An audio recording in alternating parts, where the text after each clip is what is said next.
Eto tayo, eto pakinggan natin. Dinidepensahan pa ni Banat Bay. Tanginan to, bobo talaga to eh. Bobo talaga to si Banat Bay. Napaka-bobo talaga dito. Pakinggan lang natin, huwag na natin pakita yung mukha kasi mukhang ano eh. Mukhang Mars attack eh. Aray ko. Pakinggan natin. Pag-usapan na natin tong mainit na issue na to. Liwatin kasi nakakalito. Ibig funded. Halatang funded. Hindi ko alam kung sino nagka-fund sa kanila ha. Pero pinababango itong Paxilica na ito. Ano ba itong Paxilica na ito? Ito ba ay makakatulong sa Pilipinas? Meron ba itong magagawa para sa bayan natin o para sa ibang bansa? Yan ang tanong, di ba? Sabi nga, let's timbangin natin yung... Tanga, pag-usapan mo, bobo si Sarah. Bobo ka talaga, Banat Bay eh. Aray ko. Sige, rebat natin. Gusto ko yung tinutumbok niya eh. Sige. Bobo ka eh, Pros and cons ng Paxilica nito. And let's not be parang biased in judging. Pakinggan talaga natin buong side. At yan ang ikikwento natin sa inyo ngayon. Kasi importanteng maunawaan natin yan eh. Diba? Kaya meron akong notes ditong babasahin para sa inyo. Ano ba ang Paxilica? Na simpleng salita, ang Paxilica ay samahan. Putang ina, tanga-tanga, nagdo-notes ka pa, bobo. Hindi na Paxili ka lang, may notes ka pa. Aray ko. Bobo. Ng mga bansa na gustong gumawa ng mas ligtas at maasang supply chain. Ano supply chain na to? Ano ibig sabihin yan? Ibig sabihin yung makakuha pa ng mga supply. Okay, kaya nga supply chain eh. Diba? Ano yun? Computer chips o semiconductors? Ay, yan mukhang merong dyan may cuts dyan. Artificial intelligence, kasi yan lang ang pinupush ngayon. Artificial intelligence. Ikakabuti ito, ikakaunlad na ito. At meron pa ako nabasang comment na bakit nyo ba pinupuna yan? Ibig bang sabihin yan gusto nyo forever na tayo maging biotic at makaluma. Dapat makabago tayo ngayon. Artificial intelligence. Critical minerals, advanced factories. Sumali ang Pilipinas. Sumali past April 17, 2026. Ika-13th na membro tayo. At inanyunso ito na 4,002 acres to technology and industrial hub sa New Clark City. Ibig sabihin dyan sa Clark, yung dating base, ngayon, mukhang nagbabalik sa ibang anyo, technology, para mas magandang pakinggan. Bakit pa kasi? At sino ba ang pinaka-main proponent nito? Sino ba yung pinaka-main na nagpupush nito? At sinali tayo. Alam niyo kung sino? Si Uncle Sam. Bakit?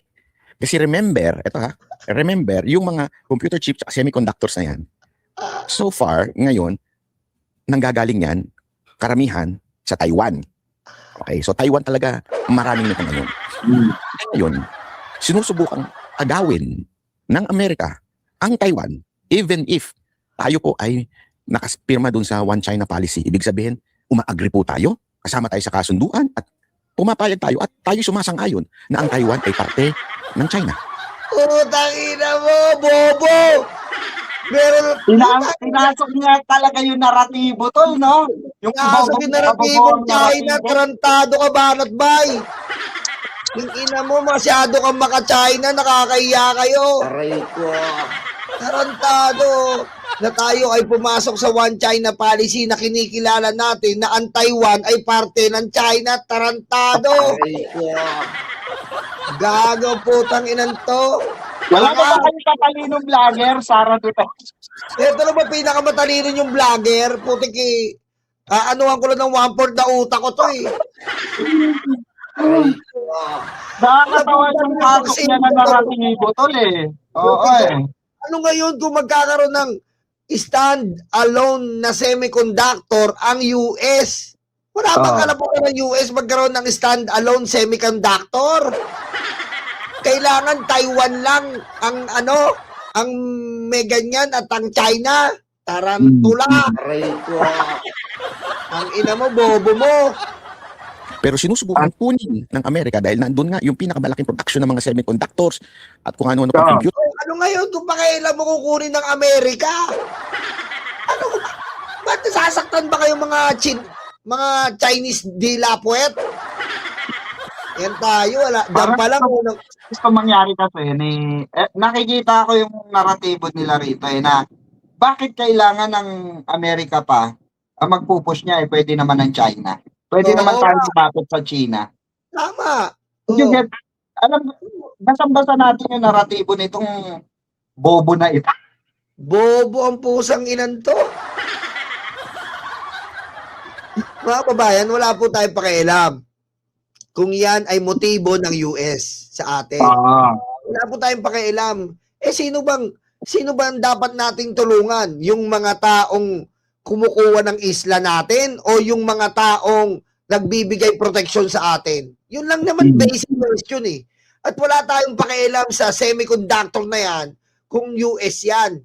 As long na makikinabang po tayo. Correct. Ito pa mga kababayan. Sige, sige. Go, ikaw muna. Eto pa, tol. Mismo, doon pa lang sa presentation na sinabi ni Banat Bay, na andun na ang kasagutan eh. Sa umpisa pa lang eh, 'di ba, ng salita niya, na andun na po yung kasagutan. Inelaborate na ni Banat Bay ang benepisyo ng taong bayan. Tama. Itinwist lang, ipinasok lang niya ang usapin ng China. Paano makabasa ko yung nila, naratibo nila. Tama si Pikwa. Kita niyo po, eto pa po, mga kababayan.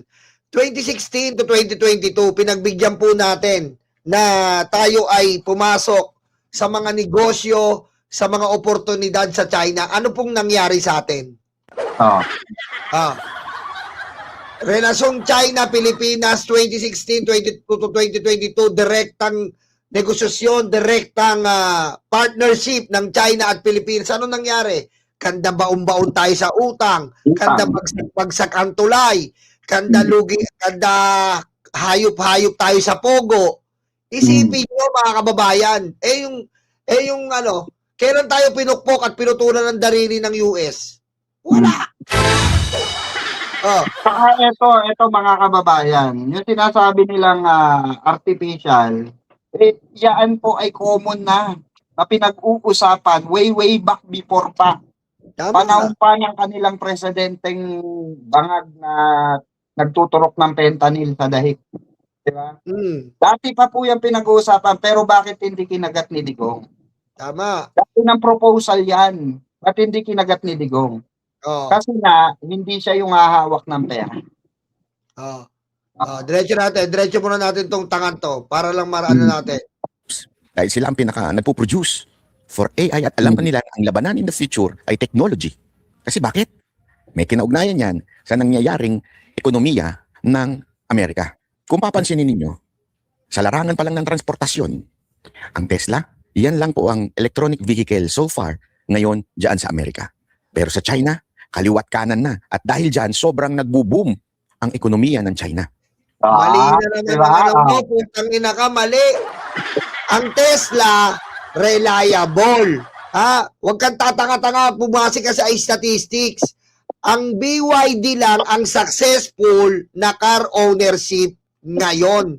Yung iba doon, nag-fail dahil maraming komplikasyon. Tanga. Aray ko. Kakabobo mo, Banat Bay eh. Anong problema mo? Tesla is the originator. BYD is the copycat. Ang tanga mo talaga eh, no? Aray ko. Hindi mo makakaya yon, boy.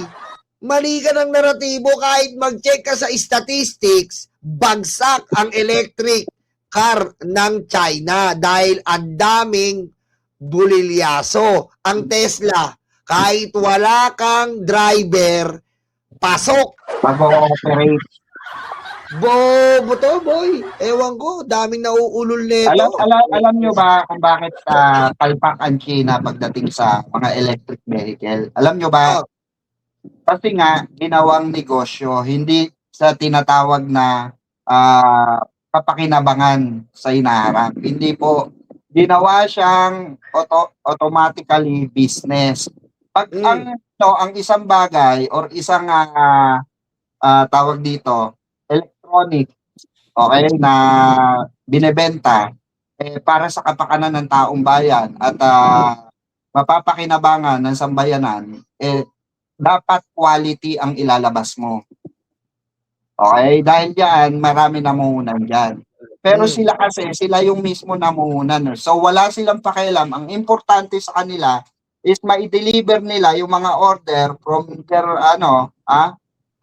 their facilities to other country. Wala na silang pakialam diyan kung anong klaseng software ang inilagay nila, kung mahinang klase ba yan. Ang importante, may i-distribute nila yan.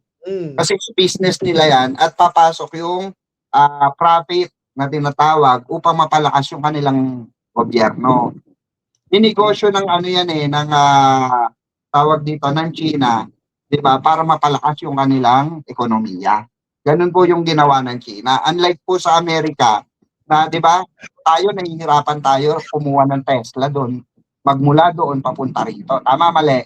Tama. Kasi gusto ng Amerika ma-testing muna nila kung may pakinabang sa kanila bago nila i-provide sa atin. At yun na nga yung ginagawa ng Amerika na yun. Tinatransmit na nila yung kaalaman na yun sa atin. Tama. Yun nga eh. Tsaka yung sinasabi niyang ano, tol, di ako makapaniwala na yung Tesla lang daw. Sabi ko, putik Tesla yon boy. Kukumpara mo sa BYD. Yung Kaya nga. BYD, kanino ba kumopya? Putang ina ka, banat ba Tesla. yan, bobo? Sino ba na nag-release niyan, di ba? Amerika. Tangina to, bobo talaga to eh. Diba? O, diretso natin. Remember, hindi po ito usapin ng gusto lamang umunlad ng bansa na yun. Hindi po. Dahil napapag-iwanan na sa merkado ang Amerika. Oo, maganda ang Tesla. Given na po yun. Pero marami pa pong iba pang mas magaganda dahil nga po sa advancement ng China. At kaya nga po tayo nagpunta. Tangina mo talaga, Diba? bobo ka talaga. Bakit sobrang hate mo sa US? Dapat neutral ka lang, hindi mo bansayang dalawang yan, tarantado ka pala eh. Aray ko. Saka ito, tol, consistent na binabanggit niya yung business matter. Oo, ng US. Business matter, sabi niya na uungusan daw ng China when it comes to business, itong industry, itong Amerika. O, dyan pumapasok yung narrative nila na kailangan suportahan natin yung mga business platform ng nire-release ng China. O, di ba? Ang linaw-linaw nun eh. Hindi Ayan, technology ang gusto nilang ipasok ng China rito. Alam nyo gusto yung ipasok dito, negosyo. Oo. Business. Ang inaalok sa atin ng Amerika, kaalaman. Tama. Magkaiba po yun. Dapat Bakit di, differences. Okay? tama. Bakit di mo talakayin ng putang inang pogo ng tatay mo, kupal? Aray ko. Diretso natin. Pusan ka na talaga. Kasi yung ano po, paksili ka na yan, yung tinatalakay ni ano na yan, Bobong Banat Bay. Dahil gusto lang nilang mai-transmit sa business matter ng China. Okay? Itong usapin ng Paksilika. Ito po, bibigyan po ng kaalaman ng ating gobyerno kung paano mag-ooperate yung hub na yan. Okay? Para po makapagbigay ng tamang turo, kaalaman sa ating taong bayan. At mabigyan sila ng sapat na sahod, sapat na trabaho, tamang trabaho, maraming trabaho. Tama. Tayo lahat talaga makikinabang yan. Mark our word. Yolo Emperador Pikwa. Oo. Balikan nyo tong live na to. Pag yan po, isa sa anak nyo ay hindi nagka-benepisyo. Ginagaranti ako sa inyo, lahat ng anak natin magbe-benefits dyan. Tama. O, diretso natin, konti na lang, naiinis na ako dito, tol, tapos iwanan na natin tong putang inan to, tanga eh. Hindi po ito state sanction ng China sa amin, ha? Ilinawin po namin yun. Gusto namin, Defensive. nag-usap-usap ang banateros para matuto kami. Kasi alam mo, sa buhay, kailangan mo minsan ma-experience para matuto. Ma-experience yung technology, ma-experience yung kultura, para makita mo kung bakit itong bansang to umuunlad at napapag-iwanan ang karamihan ng bansa. Kaya nga may pagdating sa ekonomiya, yari tayo lahat. Kasama na dyan ang Amerika. At ang isang factor dyan ay yung mga computer chips at semiconductor na pinoproduce ng Taiwan. Ngayon, etong Amerika, naghahanap sila ngayon ng supply. At ang ginawa nila, sinama nila tayo through dyan sa Paksilika para magkaroon sila ng supply. Saan po? Dito sa Clark, sa Pilipinas. Bakit? Hindi nila makontrol ang Taiwan. Tayo ngayon ang kokontrolin nila. Bakit? Tingnan mo ito, Bakit May binabasa po siya dahil kakaseminar lang nila sa putang inang China. China. Umamin eh. Nag-vacation sila, tol. Umamin po. State sponsor sila ng China eh. Putang inan to eh. Aray ko. Defensive agad from the very start eh. Defensive Diba? eh. Mga babayan, ganito po yan. Huwag na natin ito, tanga-tanga pala talaga na ito. Yung sinasabi po ni Banat Bay na sa atin kukuha, so what? Aray ko. Kung dito Para po ayaw nyo na Banat Bay na mag-angkat tayo, tol. Oo. Dito po mag-aangkat ng chips. Dito po gagawa ng technology. Dito po gagawa ng hardware. Dito po magpo-program ng software. So what? Aray ko. At doon na nga papasok, tol, yung sinasabi niyang kaalaman. Oo. Diba? Ang sabi niya, Oo. kailangan ma-enhance natin sa ganito, sa ganyan. Pagkaroon tayo ng kahit papano kaalaman. Yun nga yung ibibigay sa atin eh. Ng ano na yan eh, ng pagsilika na yan eh.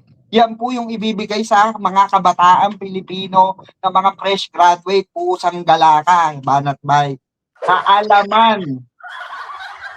Diba? Ito po. Ngayon, ito po. Ganito po kasi yan. Tama rin itong sinabi. Hindi po pwede ang China lang po ang palagi diyan regarding yun po. Sarap ng buhay talaga maging vlogger pa, lalo na kabutang may mga pa-flying kiss, ganun pa. Yun ang salita ay gusto ko lang masarap na timplang kapital. Alam niyo po, tama rin to.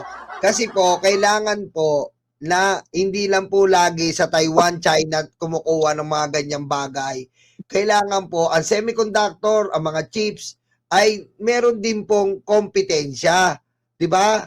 May kompetensya po para maiwasan po natin unang-una ang pagkakakulong. Kumbaga masyado tayong nagiging dependent. Tama ba 'yon? Dependent. Diba? Sa taglog independente. Hindi, doon lang masyado tayong doon lang sa isa umaasa. Ngayon, nakadepende. Ngayon sa paggawa po nito ng USA, meron na po tayong opsyon na kung sakasakali manipulahin po tayo ng China kasi pwede po nilang manipulahin yan. Technology yan eh. Pwede po nilang ipa-shutdown lahat yan. Shutdown lahat tayo. Ginamit natin tong lahat ng technology na to. Ipina-shutdown nila dahil controlled nila. Tapos tayo. Diba? Tapos tayo. Ngayon, dito tayo sa USA, which is safe tayo. Parliamentary country, hindi communist. Mas safe tayo. Kesa dumepende po tayo sa China na communist po, na tignan nyo po ang ginagawa sa atin ngayon. Kung winawalang yata tayo sa dagat, what for sa technology? What for sa security? Diba? Pikwa. Example na lang. Ito mas malinaw na example para alam ng lahat. Satellite natin. Okay? Satellite. Sample, saan tayo kumukuha ng signal from internet, from telephone? Diba? Sa mga company na may mga satellite. Diba? Yung, saan nakakonekta yan? Sinong provider niyan? Diba? Saan kumukuha dyan? Ngayon, yung sinasabi ni Tolnyolo, doon papasok yun. Yung operation. Na pagka yung database ng ano natin, sinutdown yan, nakikidatabase lang tayo. Yari tayo ron. Kaya importante itong Paxilica na dito mismo sa bansa natin, meron tayong sariling database. Philippine database. Na yung program na yan, paiikutin yan yung bansa natin. Hindi na tayo makiki-database pa kung sa China, sa Amerika, sa kung saan lupalop ng mundo. Tayo po, yung mga IT natin, yung mga fresh graduate at may mga kaalaman dyan, yan po ay tuturuan kung paano po mag-ooperate ng tama yan. Hindi tayo kokonekta doon sa sa tinatawag na Amerika, China. Kaya nga po diyan na rin papasok yung ating ating signal. Direct signal. Yung tinatawanan nilang rocket na yan. Mamaya talakayin natin yan rocket. Ito pa. Konektado po lahat yan magmula doon dun sa power plant na Oh. ibubuin. Kasi nga, maangailangan niya ng malawakang kuryente. Oh. Oh. Eto tol, Tapos, eto pa, tol, sige, bago mo, magkape ka lang, sandali, isa lang, baka makalimutan ko to eh. Eto po, kita nyo, bigyan natin ng example tong putang inang banat bay na to. Oh, anong ginawa ng China sa Iran? Ang Iran po nagsusupply ng malaking petrolyo dito po sa China. Anong pinapalit ng China? Pinapalitan po nila ng defense, ng mga missile, pinapalitan po nila ng mga iba't ibang defense system nila para sa bansa. Ano po nangyari? Ano po nangyari? Matibay daw ang defense system ng ginawa ng China sa Iran. Lagas-lagas sa USA, ilang araw lang. Defecto eh. Depektibo po eh. Depektibo po ang China dahil ginokopya lang po nila lahat. Oh, eto Sa na lang po. Amerika. Sa Japan. Amerika, pangalawa. Saka makakita, 2 barko ng China nagbanggaan dahil sa atin. Hindi po normal yon mga kababayan. Yan ang gusto nito mga putang inanton na dumepende tayo sa China. Ang 2 barko po hindi po nagbabanggayan dahil may mga detector po yan. May detector po yan. Automatic. Kapag babangga ka, mismo mag-o-automatic po yung barko na iiwas. Tingnan nyo po, ganyan po ang gusto ng mga hayop na to, maging dependent tayo sa China. Hindi po ganun. Ang technology ng China, puro gaya, puro peke, ginaya sa Japan, ginaya sa US. Hindi po tapos i-cater natin. Sabi ko nga sa inyo, 6 na taon nasa China tayo. Dabaon tayo sa utang. Dahil nga, yung debt trap nila, tama nga si Your Filipina page, di ba? Na yung utang na binibigay nila sa atin, talagang pataas ng pataas ng pataas kada taon. Oh. Sa realidad lang po tayo. Ang Paxilica po, mga kababayan, explain ko na po. Ito pa po, dadagdag ko sa inyo. Unang-una sa trabaho. Ilang daang libong trabaho po ang mabibigay neto sa atin. Sapagkat kumpleto po to. Umpisa pa lang sa production ng chips at semiconductor. Nandito na po. Tama. Ilan po ang kakailanganin niyang mga tao? Siyempre, hindi na po sila mag-aangkat ng iba pang mga ibang lahi. Lokal na ang kukuhanin yan. Mas mura, Okay. mas reliable. Pangalawa, nandito po, mapapasok din po dyan ang negosyo. Siyempre, mabubuhay po ang negosyo ng pabahay, real estate. Mabubuhay po ang negosyo ng pakain, mga micro business sector. Mga papakain ka dyan, mabubuhay yan. Ano pa? Mabubuhay ang turismo. Kasi nga, may mga investor na magiging interesado na, halimbawa, saan yung nakuha tong ganitong technology? Sa Philippines, Paxilica. Mga investor. Ayan po ang mga number 1 na benepisyo nitong Paxilica. Ngayon, dumako po tayo. Ayan po, example ko lang yung 3 para hindi tayo mahaba. Dumako po tayo dito sa pinagbabawal at pangit. Maaaring kapusin tayo ng kuryente. Given. Totoo po yun. Hindi po kami magsisinungaling sa inyo. Uy, maraming salamat po, Sir Brian Wangko. Tol, partiin mo Sir Brian. Oy, Sir Brian, salamat po. Sana all. Sana sa live ko rin. Ayan, salamat po. Hindi makulay yung live ko tol eh. Iyayin mo doon, iyayin mo. Sir, punta po rin po kayo sa ano. Iyayin mo. Sir, punta rin kayo sa live ko mamaya. Maya-maya, siguro bago mag-gabi. Kita-kita tayo sa live ko, sir. Sa Birador. Birador Pikwa official po. Ayan. O iyayin mo, mamaya pumunta yan sa Banatay. Birador Pikwa official po, sir. Brian. Ayan. Salamat, Sir Brian. O ngayon, eto na po. Kakapusin tayo daw ng kuryente. Given. Primary issue ba? Hindi po primary issue. Dahil may sarili tayong kuryente. Di ba? Hindi po siya primary issue eh. Given na siya na issue. Kasi magko-consume lang naman ng kuryente, kaso malaki nga yung ko-consume. Ngayon, anong gagawin ni BBM? Kaya nga pinapa-priority niya ang nuclear power plant. Yes. Pinapa-priority niya ang sariling kuryente bill.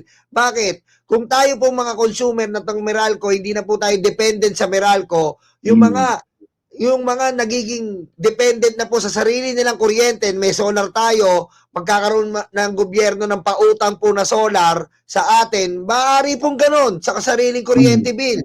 Maaari po magpautang ang gobyerno sa atin ng sariling solar. Ngayon, dependent ka na po, huhulugan na lang natin. Hindi ka na depende sa Meralco. Yung mga hindi na natin nagamit na Meralco, pwede pong ibuhos dyan sa Paxilica. Tama, mali? Di ba? Tama, tol. Pangalawa, sa tubig. Opo, given the fact. Kakain po ng maraming tubig sapagkat yan po kailangan ay maging malamig o maano yung computer. Computer din po yan. Computer po kaso malalaki. Kaso kailangan po talaga ng tube, na tubo na kumbaga nagpapalamig sa 24 hours na tubig. Sa kalagayan po natin mga kababayan, sa kalagayan po natin isla tayo, napapaligiran tayo ng dagat. Tubig, napapaligiran tayo ng tubig. So feeling ko mga kababayan, in my own opinion, ewan ko kay Pikwa, hindi naman po magiging sagabal sa atin yon. Unang-una, hindi naman po hindi naman po kailangan dyan yung iniinom. Hindi po kailangan dyan yung iniinom. So, ayun po ang maaring maging problema. Pero I think masusolusyonan naman yan. Siguro pare, pwede itong ilagay sa Davao eh. Aray ko. Siyempre, Kasi sobrang tubig dun eh. Tingin mo, Hindi, sobrang tol. tubig dun. tol, malawak ang dagat ng ating isla. Isla tayo tama ka, napapalibutan tayo ng tubig. Yun yung pinupunto ko kanina sa akin live. Na sinabi ko na umaapaw ang tubig. So, siyempre, magiging naratibo. Paano yun? Tubig alat yun, di ba? Kandasin, asin yun. Bago po sana gawing naratibo ng mga DDS yan, wag po tayong tanga-tanga, no? Pero, yan pong nuclear power plant na yan po ay may tagasala upang maging ganap na kuryente, enerhiya. Okay? May po yan, may mga iba't ibang transition po yan bago maging kuryente. Okay? At yan po, alam po yan ng mga biyasa. Baka kasi gawing naratibo ng mga tangang DDS na mababaw ang utak. Di ba? Yung utak niya, gaganon lang, munggo na nga, durog pa. Di ba? So, eto yun, mga kababayan. Ito sabi Papasok ni na dyan. Tol, sige. may extend ng water interruption now until 2027. Tapos sabi naman neto, tubig galing sa ilalim din ng lupa kaya iba ang nagpapahukay para sa balon. Ayan po yung sinasabi natin. Meron po kasi tayong tinatawag din na meron po kasing pinagkukuhanan ng tubig sa ibabaw. Meron din po tayong pinagkukuhanan ng tubig sa ilalim. Sa ilalim. Oo. Ngayon, lahat po tayo mga kababayan, tayo mga ordinaryong Pilipino, hindi po natin pwedeng makakuha basta-basta ng tubig sa ilalim kasi nga wala tayong pera, mahal po eh. Mahal po. Kailangan mo ng filtration, kailangan mo ng motor, kailangan mo ng pambomba dyan. Po yung tinatawag nila na poso. So, maaari pong i-consider yan ang pagkuha ng tubig sa ilalim para hindi naman magkaroon ng shortage ng tubig sa ibabaw. Maaari pong maraming adjustment yan. Okay? Actually, ako hindi ko nakikitaan ng yan, tol, ng magkakaroon ng problema sa supply ng tubig. Uulitin natin, ang Paxilica po ay makabago. Makabago dito ng sistema ng teknolohiya. Do you think, eto mga kababayan, magagawa tayo ng ganyan, kulang-kulang tayo sa kagamitan, sa makabagong teknolohiya? Hindi po. Yan po ay ipro-provide sa atin ng Amerika, tuturuan tayo upang gumamit ng mga makabagong teknolohiya upang Mm. makapag-provide po ng sapat at sobra-sobrang tubig galing po in the deep earth. Ah, Ito po, ganon. mga kababayan. Isa pang punto para magkalinawan tayo. Mga kababayan, sa Amerika po merong Paxilica. Bakit sinapo sila ng tubig? Sino mga tiga-Amerika? Press 1. Yan. Yung mga Sino taga-Amerika. Sino mga tiga-Amerika dyan? Press 1 nga po mga kababayan. Aray ko.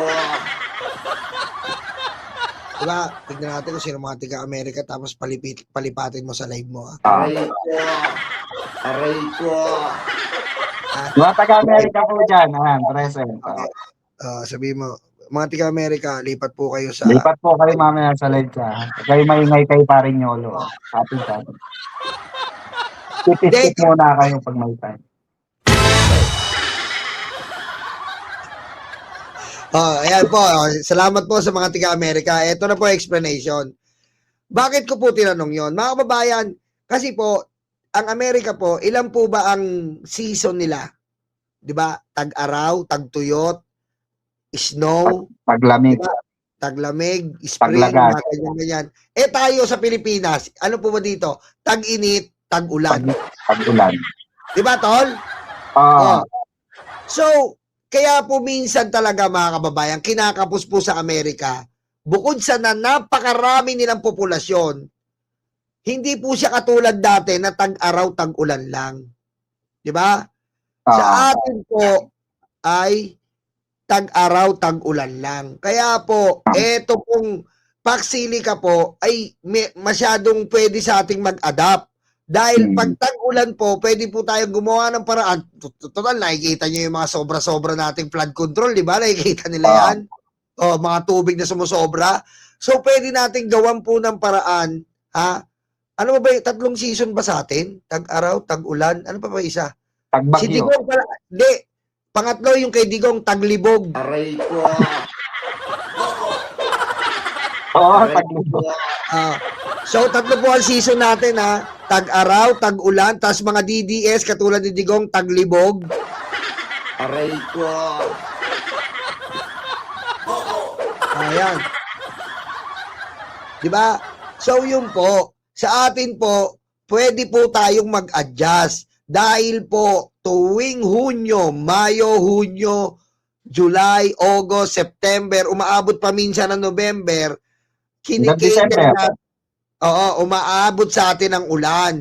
So, pwede tayong magkaroon ng adjustment regarding po sa tubig na yan. Siguro, etong Paxilica, sa sobrang laki niya, magkaroon sila ng malaking dam, exclusive. Tama yung sinabi ni Cookie Ponks. Exclusive para sa Paxilica. Di ba mga kababayan? Yun po ang sinasabi natin sa inyo. Hanggat hindi po natin gagawin to at sisimulan, wala po mangyayari sa atin mga kababayan. Ito na po yung sinasabi ni Pikwan na Generation Evolution. Generation Evolution in Technology. Yan po yung katotohanan dyan.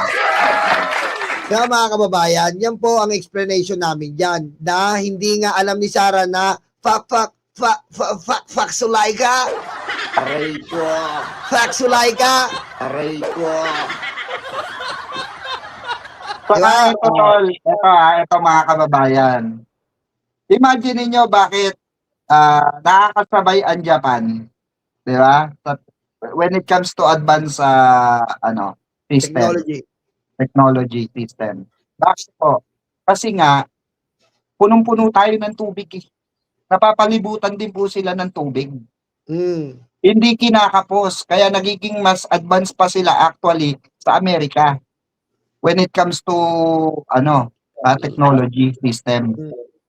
Totoo yan. Diba? Sino bang unang nag-release ng robot? Sila, diba? Oo. Sino bang unang nag-release ng enforcer na robot? Sila, di ba? Bakit nila nagagawa yan? Diba, ginaya ng China. Ano nangyari sa robot? Nagluwawala. Falsifikado, di ba? Puta, nanununtok, di ba? Ganon. Nananakit. Ganun po yon. So, bakit ang Japan kaya nila, ba't tayo hindi? Tama. Parehas lang naman tayong napapalibutan ng tubig. Mm. Oh. Ibig sabihin, nakitaan ng it's about time to apply the system of the new generation of technology. Ganun po yun. Kasi ito na yun makabagong evolusyon na pakikinabangan ng bawat Pilipino. Kahit kami ni Nyolo, kahit kayong mga nanonood dito, baka dumating sa punto na umuwi na lang kayo sa Pilipinas at magnegosyo. Okay. Dahil Tama. bakit? Maraming mabibigyan sa atin ng oportunidad na magnegosyo dahil sa atin na nanggagaling yung mga i-export. Oh, did you get our point, mga kababayan? Sa Yeah. atin yun, sa atin ang benepisyo nun.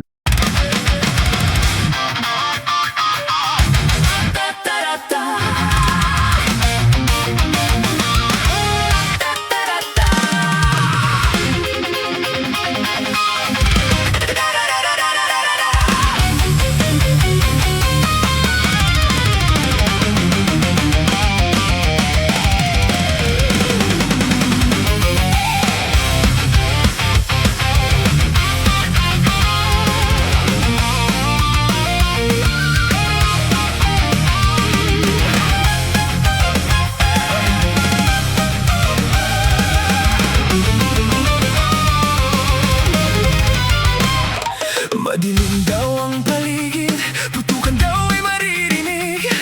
Takot sa kanilang mata, ikaw ay madadala. Huwag kang palinlang kaibigan, hudas na 13 yan.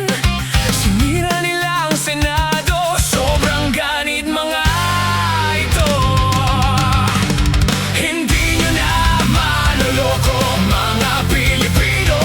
Gising na gising kami sa kabobohan nyo. Di bumenta ang pelikula, pati ang drama. Sa sobrang kapal ng mukha, nangungumusta pa. Hindi nyo na maloloko mga Pilipino. Gising na gising kami sa kabobohan nyo. Di bumenta ang pelikula, pati ang drama. Sa sobrang kapal ng mukha, nangungumusta pa. May kaso at may sabit, sila sama-sama. Sigaw ng puso'y Duterte, abay nakakaputang ina. 10 utos kaibigan, huwag patayin ang kapwa mo. Tinago nila si Bato, pinatakas din ito. Hindi nyo na maloloko mga Pilipino. Gising na gising kami sa kabobohan nyo. Di bumenta ang pelikula, pati ang drama. Sa sobrang kapal ng mukha, nangungumusta pa. Hindi nyo na maloloko mga Pilipino. Gising na gising kami sa kabobohan nyo. Di bumenta ang pelikula, pati ang drama. Sa sobrang kapal ng mukha, nangungumusta pa.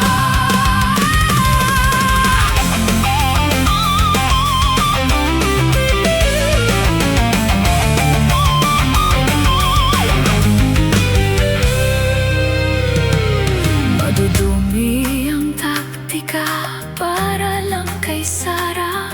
Taong bayan hindi inisip, taong bayan hindi nadinig. 10 utos kaibigan, huwag magnakaw sa tao. Sinungaling